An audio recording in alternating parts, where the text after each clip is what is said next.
everybody for coming to our first fireside chat. Before we begin, I'll hand it over to Yekta to explain what a fireside chat is and why we're doing it. So the Fireside Chats are a series that we're starting to help get the youth more involved in the Zoroastrian community and also help be able to get various perspectives in. So previously we focused our interviews of members in the community on what their roles are in the community and what they've done throughout it. But this is mainly focusing on how they ended up in those positions and the pathways which each one of them took to get there and all the various things which occurred to help get them to the position which they are right now. So it's more so about bringing in various perspectives and life views and also life experiences than it is to demonstrate the idea of what exists in FEZANA and what you can get involved with. So it's meant to bring out the humanity in the important members in our community. Awesome. So we have two guests today. Our first guest is Kayomarz Sidhwa, or as most of the youth call him, Kayouncle. He is the current FEZANA president and is involved in the Zoroastrian Association of Houston, where he lives. He also recently co-chaired the NAZC, the North American Zoroastrian Congress, that happened last December. Both of our speakers are super involved with youth activities such as supporting Zina and Return to Roots.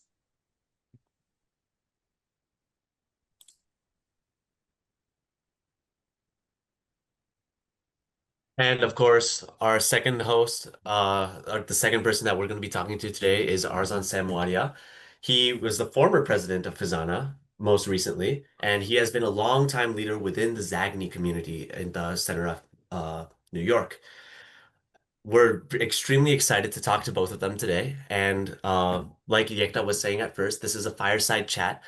The fireside chat, the term itself, fireside chat, was initiated during Franklin Delano Roosevelt's time as president of the United States, and it was a series of radio broadcasts made just like sort of get him in touch with the rest of the United States to help like constituents like get more close to him and what he stands for and just relate to him in a more way. And so that's what I just want to say, that I'm really excited to let this happen, and I'm excited for you to get a deeper dive into who Arzan and Kayouncle are. This is exciting. And then as for us moderators, we've all briefly introduced our names, but we can go more into depth into who we are as well. So I'm Yekta. I'm currently a second-year undergraduate student at the University of Michigan, studying kinesiology in movement science. And then my future plans are to go into physical therapy. I'm Mahtab. I'm from Houston. I am also a second-year undergraduate student at Rice University. I am studying social policy and neuroscience, and my future plans are to go to law school. And my name is Rayhan Driver. I am also a second-year student at the University of Illinois at Urbana-Champaign. I'm studying computer science, statistics, and economics. And to be honest, I don't really know what I'm going to do with that in the future, but I'll decide that later. Yeah. Okay, let's get into it. Rayhan, do you want to start off with the first question for our speakers? Yeah, sure. So first of all, I think we should just get some general introductions. Whoever wants to go first, you can. But yeah, Arzan uncle, Gayo uncle, I think we'd love to know just basically who you are in the community before we get into any deeper questions. Yeah, sure. I think I'll go first because I'm the elder one, I guess. And I wanted to ask you why it was Kayo uncle and only Arzan, but then you said Arzan uncle, so I'm okay now. Anyway, good morning, good afternoon, good evening, everyone. Before I actually start, I want to commend the three of you for starting this, conceptualizing, kind of coming to us and asking us to be the guinea pigs, of course, of the first one. But I really commend the three of you. So anyway, as Mahtab said, I am Kayo Sidhwa. I'm the current president of FEZANA, and I reside in Houston with my lovely wife and my two kids who don't come home too often anymore. I am in Houston, as Mahtab said, I am with the Zoroastrian Association of Houston. And Yeah, that's who I am. Uh, Good morning, everybody, or good afternoon, good evening, whichever time zone you're in. My name is Arzan Wadia. I am a lifetime New York resident. Zagny is home to me, but it just so happens that this weekend I am in Houston, and I'm, currently at Aban Rustamji's beautiful home. I was here for the Fire's 25th anniversary lecture series, which was yesterday, which was an amazing event. And yes, I was, before Kayo stepped up as president, I was the president for the last 4 years, from 2020 to 2024, but I have been involved in various roles within the community over the last, decade and more. And, it's probably one of the most fulfilling things I've done in my life, and I continue to do so. And so when this idea of a fireside chat came in, uh, I thought that yes, my idea is to also obviously take on this path. And so thank you, Mahtab, Yekta, and Rayhan for.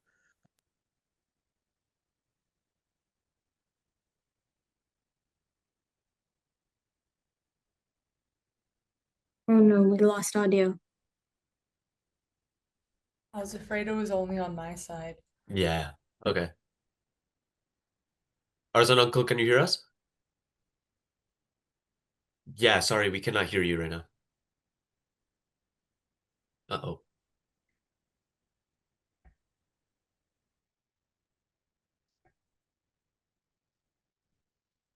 And We what can't can hear you.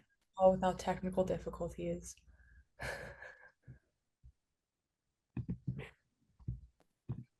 Is it better now? Yeah. Yes. Yes, we can hear you.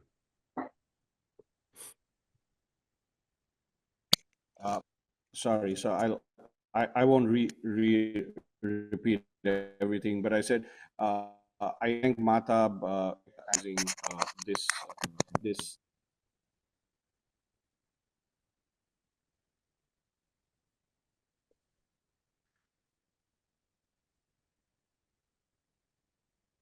Arzan uncle, we lost your audio again.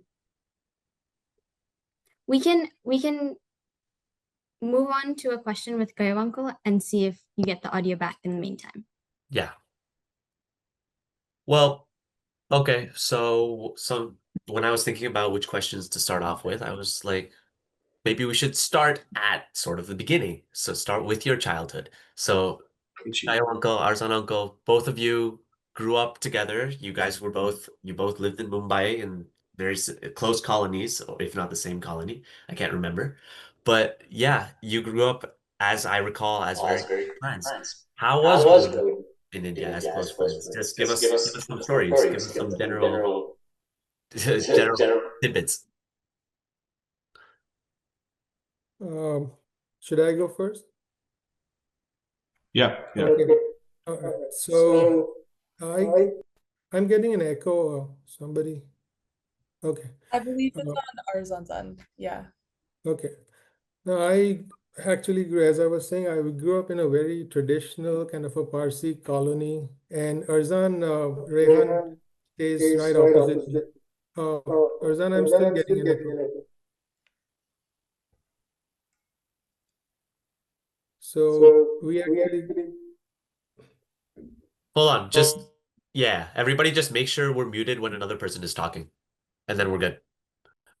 so I actually, our three generations actually grew in the same colony. So my grandfather, my father, and then me, and then Arzan's family as well. So, and it is so bizarre that I was following him as the president of FEZANA. So we grew together, but he was a bit younger to me. As I said, in a very traditional Parsi family, and being from the Tornan or the Dastur family, I became an hour like at about 12 years, and then started practicing during Muktad days, etc. So that was just kind of the uh, the association with the community service as such. But at that time, I just was concentrating more on getting my 1,000 rupees after the end of the 10 days of Muktad, so I can do something for myself. So that was kind of the outlook that I had earlier.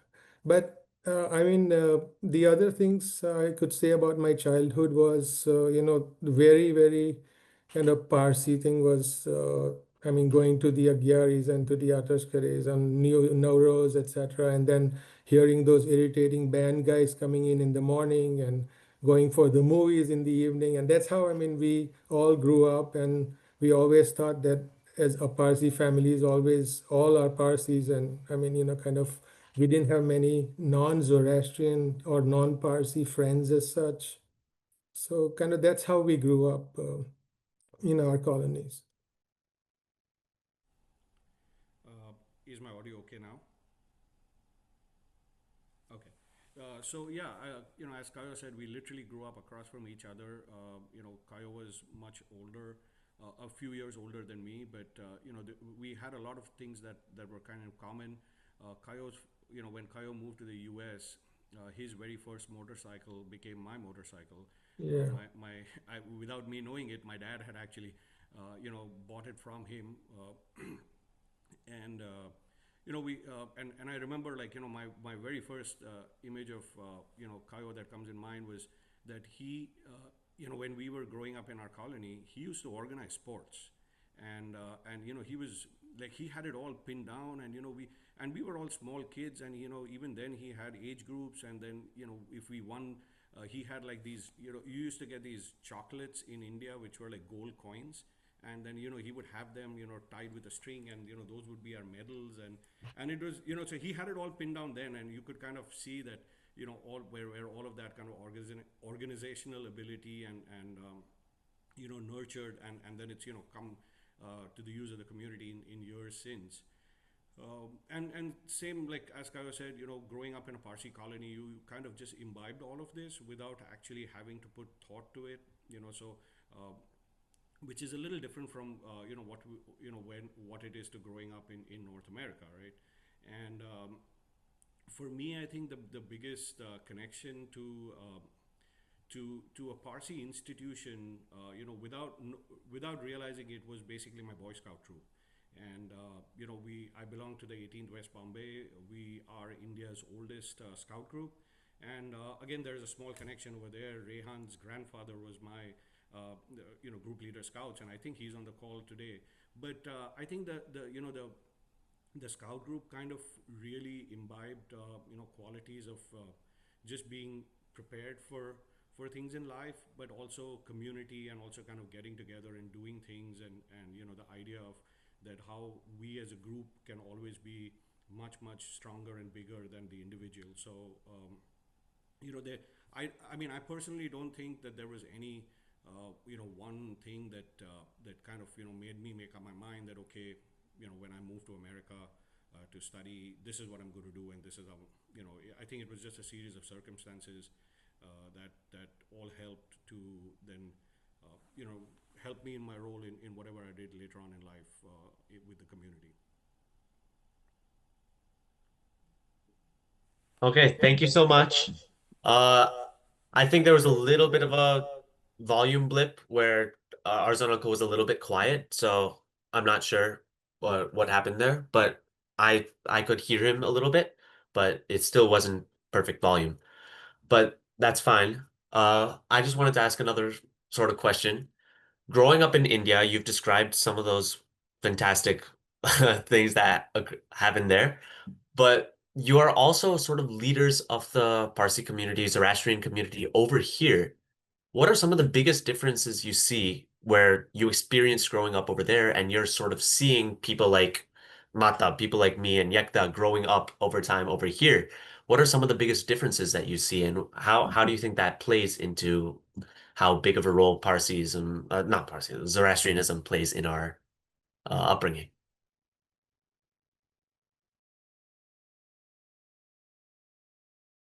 Go ahead, Arzan. Okay. I think the very big difference is that, as I mentioned earlier, in Bombay, you were you were Parsi by osmosis, right? You didn't really need to make an effort. even the faith, like, the Agyari was down the street, so you just went. It wasn't an extra effort to kind of do that, and you just grew up. I think the big difference that I see between even now between people in Bombay and versus over here is that here we are so few, and therefore we make a much more conscious effort. So even you guys, people your age, you're making a conscious effort to, or your parents are, to bring you to Sunday school, and then once you graduate on, you kind of do other things. And I somehow feel that, and I don't mean that this as a critique, but I think that in Bombay that doesn't happen, and over here we have to make it happen, right? I mean, if you look at all of our founding generation, those of them who came over here in the 50s and 60s, they had to build all of these institutions, ground up. And we've come a very long way, and as many of them are on this call, they will attest to the fact that we've continued to build on. So like every generation's continued to build on, and you have to kind of make a deliberate effort to do it. Like if we all just stayed within our confines, and whether living in Brooklyn, if I just stayed where I was, and then if Kayo stayed where he was, and if we didn't connect through these institutions and through these organizations, we wouldn't have any semblance of what a community is over here. So I think there is an extra effort to do it, and because we are so fewer, we need more people. So that's why when you go to an function, sometimes you'll find that 1/3 of the attendees are also volunteers, right? But that is because we just have so fewer people. I feel that in Bombay, I think people take community and institutions a lot more for granted just because they're around and there is enough number of people. And sometimes I think they don't value, what it means to, get together at a function, or to kind of, pray together or do a jashan together. Again, I don't mean this to be a critique, but I think it's just one of the things why I think we all get driven to do what we are doing over here.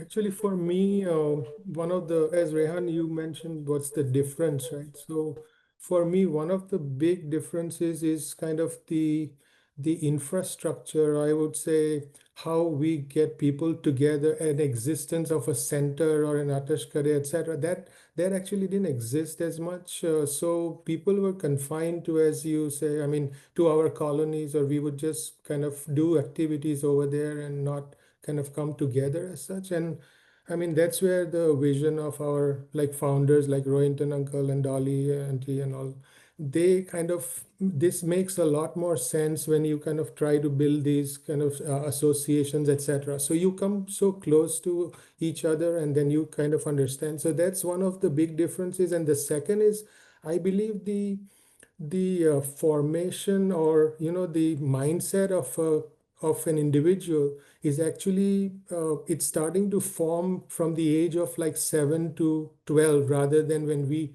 initially used to try kind of after 18.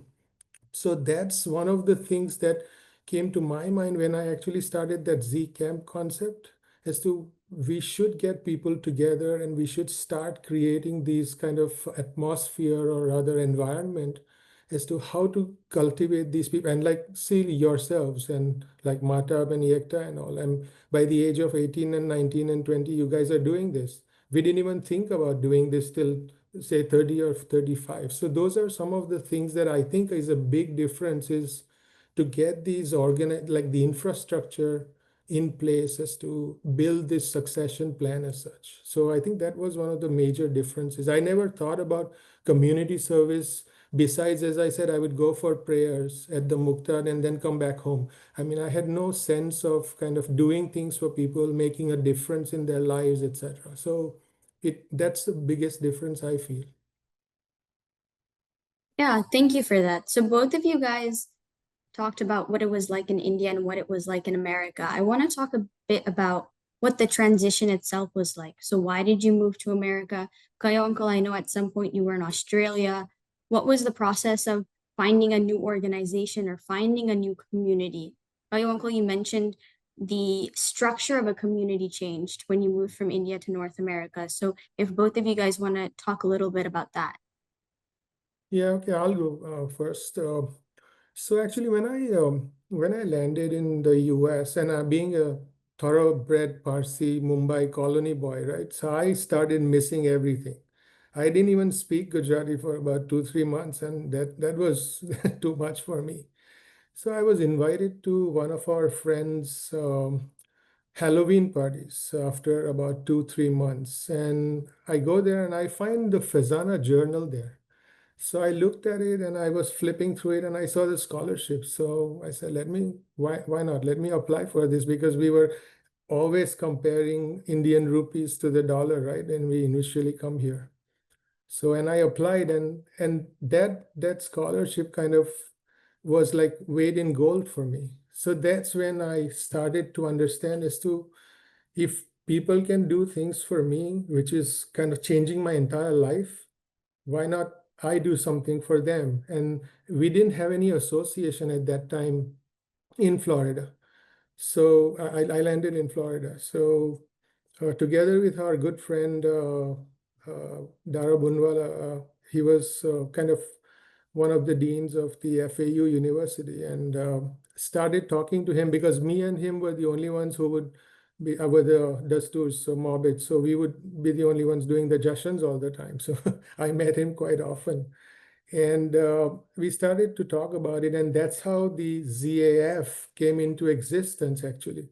That why not create an organization? I mean, I don't take the credit for, he did most of the work and he went to Tallahassee and got the 501c3, blah, blah, blah. But I'm just saying that that's what started me into kind of the community service side. And I became like the first treasurer or the founder treasurer of ZAF. And they celebrated 30 years, I think last year or this year.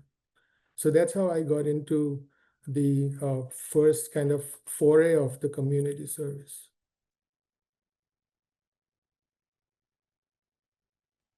For me, I landed up in New York, and I happened to have a Parsi roommate, and he had family over here. And when they heard that, Burzin, my roommate, had another Parsi roommate, they said, bring him over, next time they had a party. So that was my first kind of introduction to a whole bunch of, Parsis in the Zagni area. But I never really got involved with the community. I used to go once in a while to, to the Parsi New Year function or to the Nowruz function, and, primarily just for the food. And it was only in 2010 that I was at a dinner party of another set of friends who actually are now in Houston, that I met a couple, and they said, "Oh, aren't you the guy who runs the website Parsi Khabar?" I said, "Yeah, that's me." And they're like, we are on the board of the Zoroastrian Association of Greater New York, and we need some help with the website, and will you come and help? I said, sure. And they're like, you know what, but I don't think we have a lot of money for that. I said, no, don't worry, I'll help. And so, Wispy and Sherukanga, they invited me to the next Zagni board meeting, and I kind of got in, spoke to people, and I was zapped by the number of people that were there on that Sunday, because that was also religion class Sunday. I had no idea that, something like this was, used to happen. And I think that's obviously my ignorance, that I kind of lived in for 12 years in North America by that time, and I didn't really know about my community around. But then one thing led to another, and then I kind of got involved. Zagni did the Congress in 2012, and that a lot of the stuff over there was right up my alley, and I kind of found purpose in doing doing stuff in my spare time. And one thing led to another, and over the years it just became an avenue to kind of where I could help with my professional background, whether it was in architecture, when we were building the New York Darimer, or whether it was just general design and technology and all of that, to help not only Zagni, but then later on FEZANA with kind of bringing it up to speed on a lot of the technology front. So I think that was really the impetus. The interesting thing was that I don't know why for the first 12 years I used to go to the Darimer, but it was only to party and to have food. But I guess everything has a reason, and things happen in time. Yeah. So, Arzan uncle, you mentioned Vispi and Cherukanga, and I know I read an interview that you had with Krishidanti that was in the FEZANA Journal a few years ago, and you had mentioned having mentors. Could both of you speak a little bit about what having a mentor was like, the importance of having a mentor? Where did you find that mentor? Sure, and I think and so to all of the young people on this call, right, you have to find a mentor, and to all of the not so young people on this call, you have to mentor, right? I think that's really the key. Um, Wispy and Sheru kind of mentored me in the early years at Zagni, and then there was a whole bunch of amazing people at Zagni, and then later on, Ketayun Kapadia, who was the FEZANA president, she came to me after the Congress and said, "Hey, FEZANA would need some help with the website. Like, will you help?" And I said, "Sure." I landed up at the first, AGM, and there had a chance. Even before that, I had met like Dolly and Aban Rustamji and Rohinton and Roshan, and they all kind of became, this one big collective family of mentors. It was not a very formal process. Like, I didn't kind of like, tell them, "Will you be my mentor?" Like, how we would do in school or at work. But I think they gave off, off their knowledge, off their wisdom to kind of pass it on to the next generation. And I felt that I think that was very important, right? Because we are all doing community work, we are all doing volunteer work, and in that sense, a lot of it is still built on just human relationships and not necessarily structured professional setups. And I think these mentorships help. So if and all of us run into mentors all of our lives, right? And they play an amazing role in what we all want to do. So I would say, to really find your mentor, and push them. Sometimes what might happen is that the older folks may not even realize that there is so much that they can contribute and give by guiding somebody else, because nobody's asked them. So if you see somebody who's done amazing stuff in the past, ask them how they did it, why they did it, and then how can you make it better. And to all of the older people, if you see, now we see so many young people who are going out on a limb. But I remember in the early years of Zaina, we would run into issues where people would kind of butt heads and say, "Hey, I came up with this idea and I told my association president," and they kind of they brushed it off, right? At that point, I remember speaking to at least a couple of people and saying, like, "Hey, why don't you just give this person a chance and persevere?" And they did, and amazing things turned out. So I think mentorship is probably one of the primary cornerstones of volunteer work and of community building, and I can't stress enough about the value of it. Yeah, I think I agree. I completely agree with Arzan that mentorship plays a very important role. But I would take a step back a little. So when you kind of start your foray, you get into something, as Mahtab, you said, I kind of was in Australia, I was in Florida, I'm in Houston. So all these places. So initially, there are two aspects. One is when you get in, you don't try to emphasize as to what you think is right and what you think we should do, etc. You have to start listening. You have to start understanding who are the right people, who are making the difference, listen to the history, etc. So from that, you get those people that you want to emulate or you want to kind of make them mentors, etc. So before kind of picking a mentor, you have to understand the kind of the entire landscape. And then once you get into that, then you start discussing with those people as to how do I do this, as to how do I achieve this, etc. So absolutely, mentorship is absolutely important. You have to follow those people. And the other thing is, don't take that personally. As to if there is something that goes wrong, you haven't. I mean, it is not. It is not that you are doing something wrong. It's that there are some other people that who are having that other mission or vision or something. Because there are differences in how you work with Zaina and FEZANA as to how you work in a local association. Because in local associations, you also have these social, kind of affiliations. So if you want to be, and to be bluntly saying this, if you want to be on the social calendar of everybody, get invited to parties every weekend, then community service becomes difficult. So you have to maintain your mission as to where you want to go. And that's how I think if you choose the mentors right or wrong is not the issue, but mentorship is very, very critical, actually. I think both of you brought in some, sorry. Oh, the echo's coming from there. No, sorry. We have like a two computer situation going on here. So I was getting a little bit of an echo and I wanted to make sure that didn't come through. But to, in a way, transition away from the mentorship, but kind of still on point with that, because both of you brought up some really, really good and interesting points where not only is it important to be able to have someone which is able to give you wisdom that you have not yet gained in your life, but also be able to be selective and aware of where that person's coming from and the experiences they have versus also the values you hold. But Kyle Uncle, you just spoke to a contrast between more local communities and more broader ones like FEZANA, if I didn't misunderstand what you were saying. I just wanted to get a better understanding of the FEZANA aspect as well. So you both held very important roles in FEZANA and still do. And previously you had spoken to your involvement and your starting up in more local communities. So how would you say that that eventually transitioned into your startup in FEZANA and getting involved in that larger community?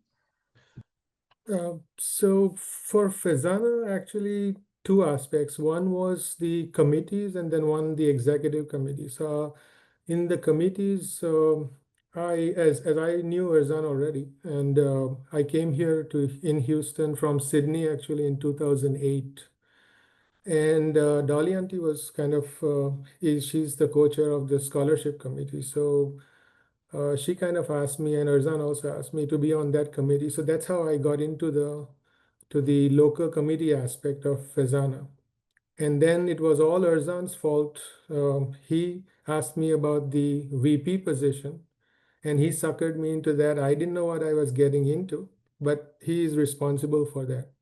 So that's how I got into those committees. But at the same time, I was also attached to FEZANA through the local associations, because with people like Sarosh Collector and which you may not know, Aban Rustamji and all these people who are in the local, associations, we were quite tied to FEZANA as such. So I understood the workings, etc. But as I said, the local association and FEZANA is very, very different as to how do you see, leadership is more perception. So the way I perceive the actions, rather the challenges, the opportunities, the people, that's the way I act and lead FEZANA. But that's not how I do it through a local association.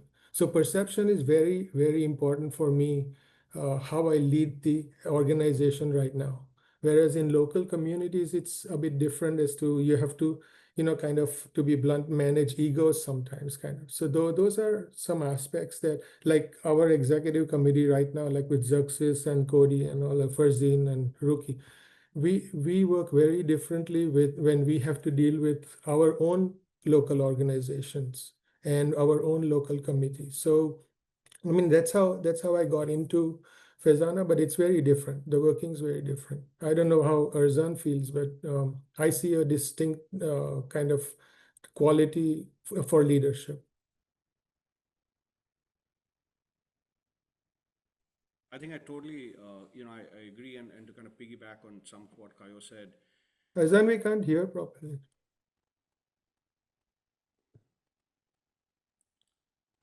Can you hear me now? Yeah. I think if you turn up your volume, it's easy. Faint. Is it better now? Yeah, oh, very good, very good. Okay. So I think to piggyback on what Kayo said, it was the same thing. After for me and coming back to the idea of a mentor, one person's name that I really forgot, who actually kind of got me on this whole thing at FEZANA was Framrose Patel. And Framrose Patel was a past president, not only at Zagni, but also at FEZANA. And, when in 2016 there was a change of guard at FEZANA, he called me up one day and he said, like, you got to step up, you got to do bigger things, and you got to make a bigger impact. So, he's like, you got to get involved at FEZANA. So I said, okay, let me see. I had never really kind of thought about, what really FEZANA was doing, except the fact that I was helping with the website by that time. And, I said, okay, the FEZANA secretary position is open. Let me kind of, join that and learn the ropes and then, kind of go up the ladder, so to say. And I remember distinctly at the opening of the Zagni Daremer in New York, again, mentors, right? So Dolly, Aban, and Ketayun kind of cornered me, and they said, we heard you're standing for the secretary position. Like, don't waste your time. Do something bigger. The VP position is going to be open. So why don't you stand for that? And I said, but listen, I've hardly known any, how FEZANA functions, and like, isn't that too big a responsibility? They said, no, just do it. And, we are all there to help you. And so by that time, Homi had already, become elected unopposed. So I spoke to Homi. I said, Homi, what do you think? And Homi's like, yeah, if you feel like, you want to do this, do it. And everybody's there to support. And, so I kind of, jumped in and I did that. But that time I was also on the Zagni board. And I think what Kayo said rightly is that working at FEZANA kind of gives you an overall bigger picture. And I think you can somehow make a bigger impact. That doesn't take away from the fact that, you need grassroots, which is what all individual associations do. But it's a slightly different role. You're working in a larger domain, so to say. And, then working at FEZANA, we also get involved with like the global working group, which is one level above. And then, you really start coordinating with people all around the world. And that's one of the pluses that I found. And how you can function at these two levels, right? At the North America level, but then you also make a bigger impact with say the global working group. But at the same time, policies and principles that you put in place then affect local associations. I have to say that I've been lucky that even when I was at Zagni and my term as board of directors, I had the chance to work under amazing presidents who basically gave free rein to kind of do what we wanted. And I guess as a community, I think we are all lucky that we have enough number of people who will always safeguard and look out. Because the way I see it is that, we have the founding generation within us, right? And they built on something, and then now they passed it on to the second generation, and then now the third generation. But they are always going to be vested in it. And the success of the organization is going to be continuation of the legacy that they started. So, I've always felt that I didn't necessarily need to worry that I was going to do something wrong. And because I knew that if I was doing something wrong, perceived wrong or in actuality, there would be somebody who would, raise their hand and say, hey, I think you're maybe there's a better way to do it. So in that sense, there was an amazing safety net, and just the idea of, all of these mentors and the safety net that they provided allowed me when I was in my position at FEZANA and my whole executive to kind of, do things and kind of try some of the out of the box ideas. And luckily, most of them worked, some of them didn't work.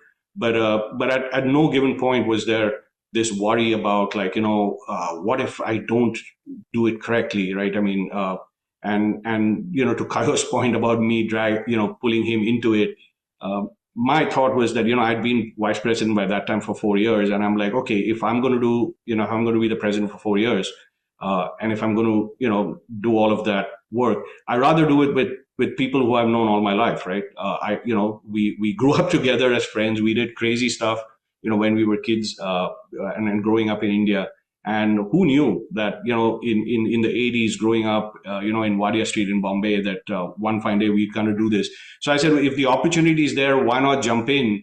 And, Kayo, I think I'm a good salesman on that because Kayo bought it and but I think that's the other idea. And that again goes back to younger people. Like, if you are taking on leadership roles, bring in other friends of yours because, sometimes the going gets tough and you rather do it with people, and with younger, friends who, that doesn't mean that, you bring in only your friends and, there's no cronies in that sense. But, you will see yourself that once you step up, like, if you go for a Zaina road trip or if you go for, one of the retreats, and then you start posting pictures, your friends are going to see it on social media or whatever, and then that's how you kind of bring them in. And if they say, hey, this was really fun, and then you can tell them, why don't you come the next time? And that's how you build you bring more people in. So I would say definitely do that. I did it with wherever I got the opportunity, and I would always do that. I think both of you touched on this briefly in passing, but just to more explicitly bring it to light, I'm curious to know what kept both of you involved and invested for so long. Both of you were not just spending like an hour or two a week working on community commitments. This was like a part-time, a full-time job at times that you were committing to these organizations and to the Zoroastrian community. So what was the thing which drove you to keep putting in that time and keep putting in that effort and kept you involved year after year? Because you've both been involved for such a long period of time. Guy, you want to go? Yeah, I can. Before I start, I want to say I learned from Arzan and I suckered Zuxis in, so my job was done. Anyway, regarding your question, Yekta, it's very, yes, it's quite time consuming. It's also like you need to maintain your focus, etc. But at the same time, when we are doing this, or rather, I'm talking about myself, when I didn't just want to do something and to respond to what people ask me for. I want to create more sustainable models. So kind of like not just as the status quo piece, but like creating kind of sustainable programs, like creating a second level or succession plan, etc. So that takes time as such, and you do get some frustrations. There are distractions, like there are people who pull you down, etc. But believe me, wherever I have been, the percentage of people who encourage you, who kind of like are with you, who kind of give you that, lift, are much more than the people who distract you or, kind of want to bring you down. So don't worry about those things. And we keep going, because if you are clear with your mission, if you know what you're doing, and the best part is, and I will also advise all of you that the basic tenets of our Zoroastrian religion, the good thoughts, the good words, and good deeds, if I'm aligned to those, and if my mission is clear, I am going on the right path. That's what I need to understand. So even if I have that I have no time, or people are not helping me, etc., etc., I still keep going. So that's the thing that keeps me going, that my alignment with the three tenets of our religion have to be very clear. Am I making sense?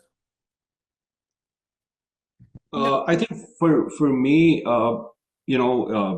it's it was while the years that I was a FEZANA president, I was also the co-chair of the World Congress, and and then we were in the middle of COVID. It was pretty much a full-time job, and I think what kept on driving me was this idea that the whole is much, much bigger than the individual, right? And collectively, there was just so much to do that there wasn't enough time in the day. And as everybody will realize, like, when we are all working in volunteerism, we are as fast as the slowest person, right?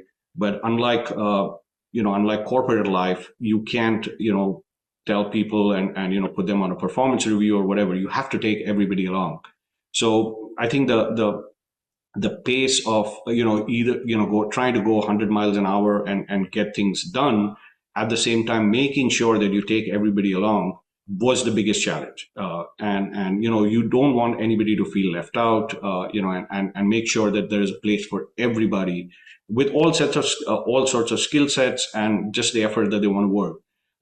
For me, the other underlying thing was that, and that's been, in anything that I've really put my mind to and kind of got involved, is that I need to give it my best, and I need to make sure that the organization turns out, to be the best that it can. So the idea of whether what we do at FEZANA is we have to, and that became the mandate. That kind of became the mandate. So, for example, when I took on, I knew for sure that we were so behind on social media, right? And I was lucky that through my involvement with the Return to Roots program, I had bumped, Tanya was there, and I told Tanya, I said, you have a free reign, go run with it.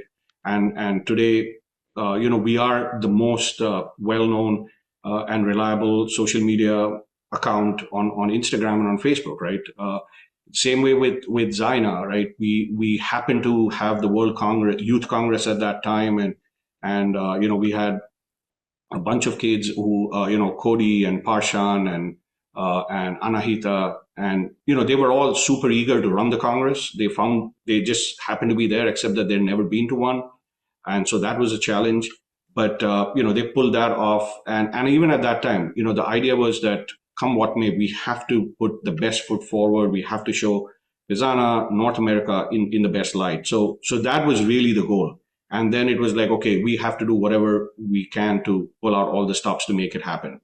So I think that was really what was driving me. And even now that I'm kind of not, I'm not the president, but like, Kayo tasked me with this whole idea of fundraising and, put crazy, fundraising goals. And so now that is what keeps me up at night some days.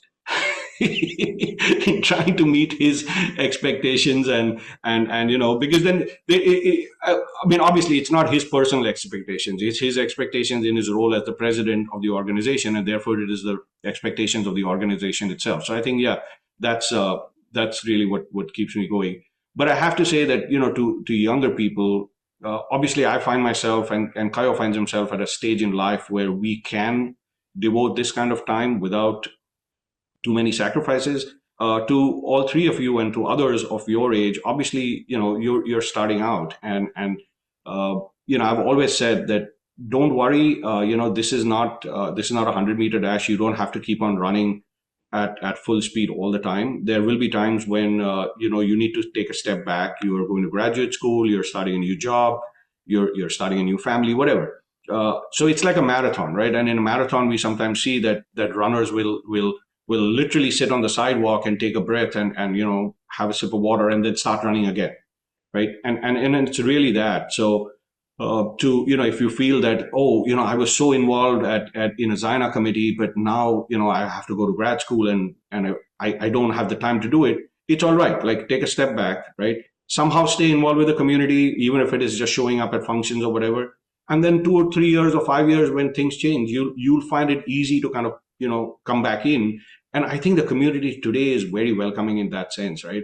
All of our association, we see somebody says especially young people, somebody comes up with one great idea and everybody's, yes, you're the leader and you're now heading that committee and, go run with it. And if you want the money, here's the money for it. So I think in that sense, think of it as a marathon and find your pace and continue to stay involved.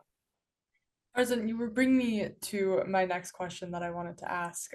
So I asked the previous one because I wanted to transition us into maybe more of a seriouser note, where I know for a lot of people which are trying to get involved in the community or starting out in their experience and their involvements in FEZANA and Zoroastrian communities, where they're finding a hard time finding that balance, or they're having a hard time motivating themselves to keep on getting involved. And there's moments of doubt of, do they want to keep doing this? And is it worth it? And questions like that. And I think that struggle is normal. And I think it's important to also acknowledge that. So I wanted to bring it to you guys and say, if you're willing and open to discuss it, that were there moments where you had doubts like that, where you questioned if you wanted to stay as involved as you are, if you maybe needed to take a step back, and then how it was that you dealt with it and went forward?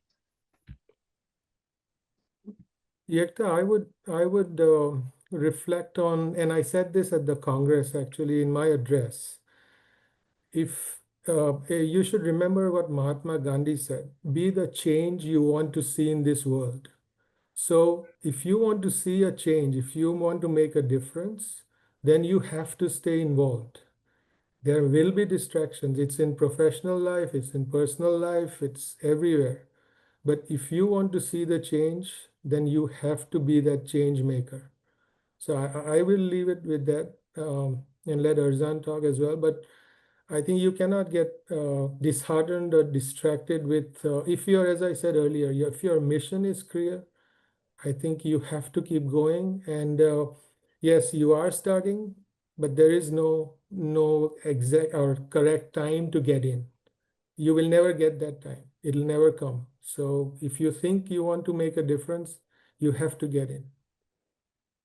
Yeah, I think on the same lines, every time I was in a position where I had to kind of, talk to somebody and bring, kind of ask them if they want to become a committee chair or kind of get involved. I would not sugarcoat it, right? I'm not going to say, oh, everything's going to be great and it's only like half an hour of work. No.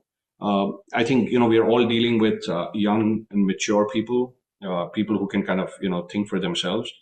And I've always believed that you lay out exactly what's needed, right?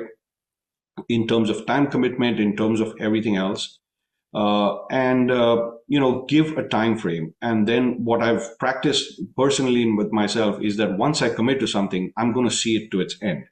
Now, whether the commitment is for 6 months, whether the commitment is for a year or it's for 2 years, right? Once you get in it, like anything else in life, like, make sure you're giving it your best shot and do it. Of course, life happens, stuff might happen that might make you want to change course.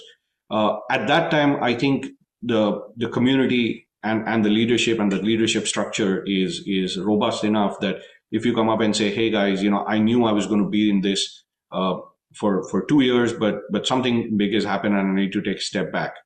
If that's, but that is not as often. So I remember when we started, kind of rekindle Zaina, it was always that, okay, you have to give, especially for the Zaina co-chairs, it was a 3-year commitment that you knew you were getting into.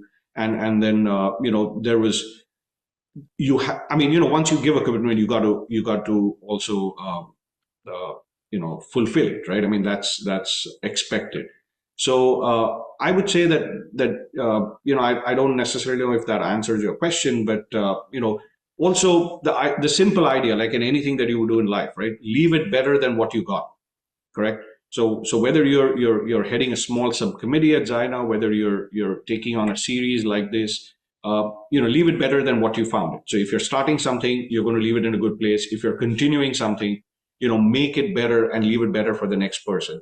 And in terms of time commitment, be honest, right? In the sense that tomorrow, like, if you're doing something and if you go and tell Kayo, listen, I know I signed up for this, but now, a new opportunity has come for me to go and study abroad, for example, right?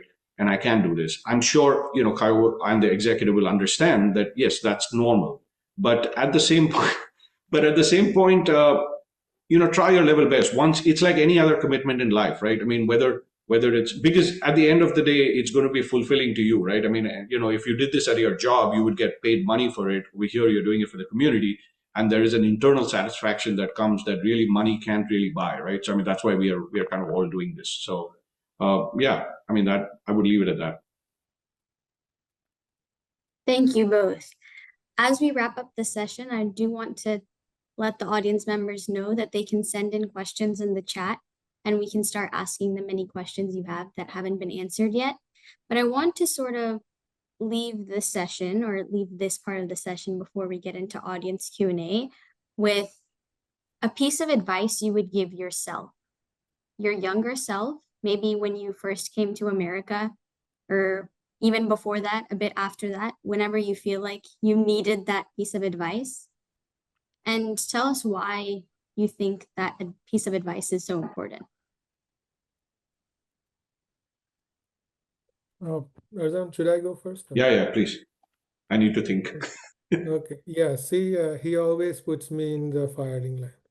Anyway, to give my younger self, that's a tough question, but I think, as I said earlier, I would give myself that advice, and to you guys as well, that do not wait to be ready. There is no time that, when I am ready, I will get into community service. There is no time. So I would give that advice to myself, is to do not wait. Second thing is, like, you don't have to do big things. You do small acts and that lead to big things. So you don't have to worry about, hey, if I don't make this big impact, I'm not kind of doing good. Very small acts are the same as big things. Okay. And more good leadership, and I learned this the hard way, is listening, because everybody wants to be heard, right? So when you're a leader, you rather listen to everybody than talk, because if you don't listen, then you're not going to do what you are kind of you've started to. So those are some things, but I really want to touch on one aspect that you guys didn't touch upon because maybe of lack of time, but the volunteers. If you don't have volunteers, you are not going to be successful, because as leaders, what I have to and Arzan had to do is, like, we have to create those spaces for the volunteers. Because if we don't create those spaces and we don't kind of remove those barriers, they are not going to be able to achieve anything. And if they are not going to be able to achieve, then we are not going to be able to achieve that. So I think volunteers are very, very critical for us. And I would go one step forward and say volunteers' families are more critical, because they are the ones who support us. If I don't get dinner, I'm not going to come to your Zoom call. So I'm just giving an analogy that the volunteers and those families are extremely critical for us, because I get so inspired by their generosity, not just financial generosity, but time, resource, everything. Like you guys, your own self, you can think about how you prepared for this session, how many hours you spent on that, even with your college, schools, etc. So I think volunteers are also very critical for us. And I think I would give that advice to myself as a young guy. Besides, I have to not let things happen to me, or rather affect me personally. So everything a person does is not, you shouldn't take that personally. And I think that's what I would give a lot of advice, but I'm saying I think these are some learnings that I took from my experiences, but maybe Arzan has some others as well. So I think before the advice that I would give myself, I think Kaya touched a very important point, and it's not only, I think, yes, volunteering is one thing, but it's something that I at the end of every return to roots, when we have kids from all over the world who come and then they go back, and what I tell them is that, you're probably coming from an area where you have a local association, right? And many of them have never been involved, many have them. So, and I tell them, I said, listen, sometimes being involved is just showing up, right? And I remember, when I was, on the Zagni board, we would sometimes plan for these events. And our biggest worry used to be, will people come, right? And I think everybody who organizes things at local associations, especially when uh, people are going to show up and they can show up for free, right? And they don't have to register and they don't have to pay, is will people come? And what I tell young people is that sometimes you can support things just by showing up, right? Imagine that you have a talk in person and you invite, you do all of this prep, you invite a speaker, and then only 10 people show up, right? How where did all of that effort go, and to what extent? So, to those, I don't, you don't have to volunteer and like jump in headlong and, do it. Just show up. I think that's the first step. And if I had to give that advice to myself, I would do that, right? As I told you guys earlier, but I moved to New York in 1998, but I really got involved in any capacity only 12 years later. And I used to show up very, very, very seldom. And, I know that in the years that I lived in New York, there were so many amazing things that Zagni did, the Gatha colloquiums, other stuff, which which were like around the corner for me, but I never knew. I never, showed up for those. So maybe that is one advice I would give myself. But other than that, I think that's the only thing I would probably change. I don't think that, once I got involved, I don't think there is any slow lane for me in this. So, yeah. Well, Thank you so much for those answers. We've asked a lot of important questions so far, and we've gotten a lot of great answers, and I'm really thankful for that. Um, I just want to end with one last question to maybe lighten the mood a little bit. You mentioned in one of our previous questions that the times you guys had together living in India back in the 80s were, as you said, crazy. Is there any chance that maybe one you guys can like name one of those crazy experiences you had together, or like something funny about the other person, something just lighthearted, something to lighten the mood a little bit? Um, so yeah, like in the 80s, there used to be this whole thing in and around Bombay where we were living, which was night cricket. Okay, and I couldn't play cricket to save my life, while Kayo was really really good at it. Right, I used to play for Parsi Gymkhana. He used to play, semi-professionally or whatever. Right, and we as a colony used to go to all of these tournaments, and they used to happen in the night, and they would be in like crazy places where like, and there was no GPS at that time, so we didn't even know where the hell these were. And I remember some of the funniest times were when there used to be commentators, and the commentators would give commentary in Marathi, right? And obviously they couldn't pronounce Parsi names, right? So some of the names that all of the people had in our teams were crazy. And then I remember many a times we would, and I used to be much younger, so I didn't have a motorcycle then. And I remember like going 3 or 4 on a motorcycle, because that was how do you otherwise get to these places? And invariably I shall end up with Kayo on his bike. So yeah, I mean that I remember that very vividly. Yeah, I loved how I sold him my bike after I bought it for a higher cost actually. So I mean, I made those deals at that time as well, and that's when the fundraising thing came to me since that young age anyway. But yeah, one of the things I remember about Arzan was he as he's a bit younger to me, he was my actually my sister's friend earlier when he was very young, and he would come to our house to kind of maybe play, or I'm not sure, but my grandmother would shoo him off and just get rid of because my sister would not study or something. So those are some things that like kind of stick to your mind. And besides that, then Arzan had his house was right opposite where we would sit. So actually, he would always be right in front of our faces, kind of during the entire evening. So, I mean, those are some good days we spent. And as he said, he was mediocre at cricket. So that's what I know as well about him. Mediocre is being kind.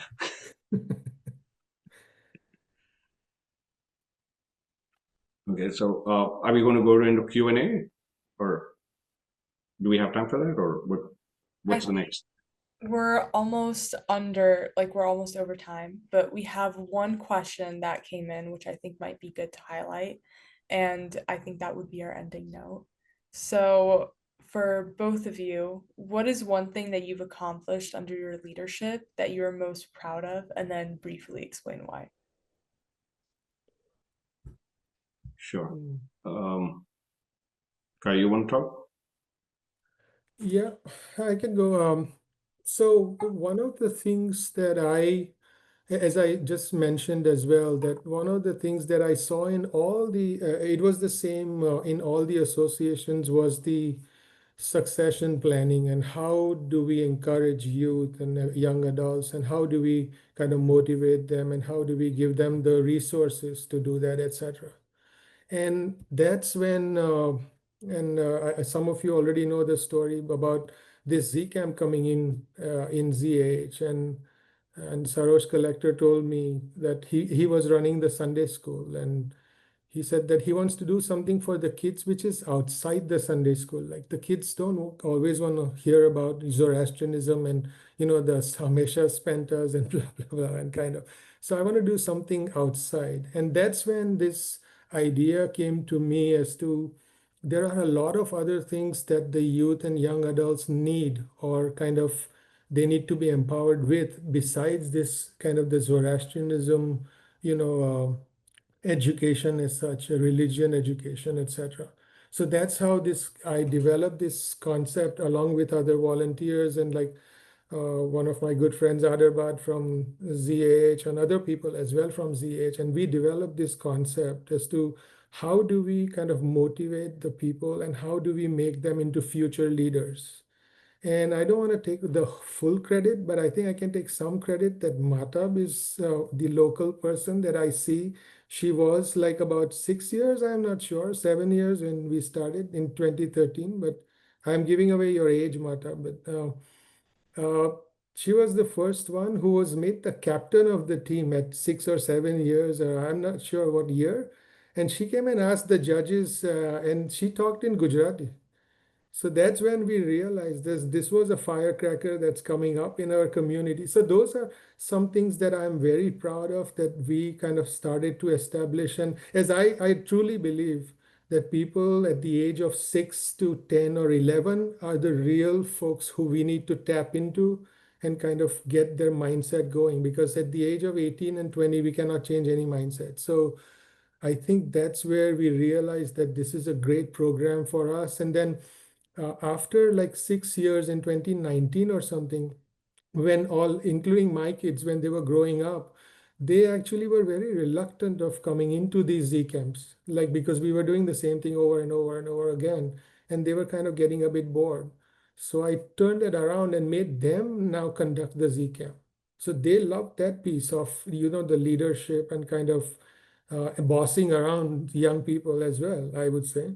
But I mean, that's what I think I'm really proud of, that we are going on that path of succession planning as to, because we're building all these centers, building all these atashkades, etc. But what after us, or what after our generation, etc. So I think they need to have that sense of community involvement. They need to have that sense of kind of coming back to those places and doing things that they have been experiencing for other youth and other young adults, kind of. So I think that's what I thought was one of the good achievements.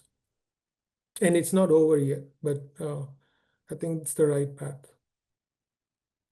Well, Arzan uncle, Kayo uncle, thank you so much for doing this. This was absolutely a pleasure, and I speak for all three of us when I say that this was a pleasure to sort of go through with and do. This was a lot of fun.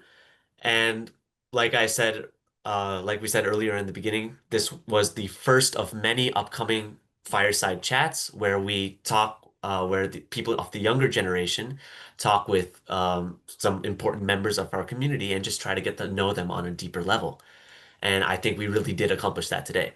So for the people who are here, um, just stay tuned. More of these are coming up. And yeah, thank you so much for everybody who came. Thank you, everybody. Thank you. Thank you for the opportunity, guys. Thanks a lot. This was great fun, and wishing you Thank guys best for future series, and thank you to Artemis and Persis also for providing the REC platform, the Religion Education Committee platform, to kind of nurture these conversations and take them forward. So thank you. Again, as you see over here, it takes a village to kind of feed the community, so to say, and this is a perfect example of that. Yeah, and Arzan said anything Arzan says doesn't go right now because nobody is going study abroad until I finish. So. Right. Okay. Thank you everyone for joining Thank you. us.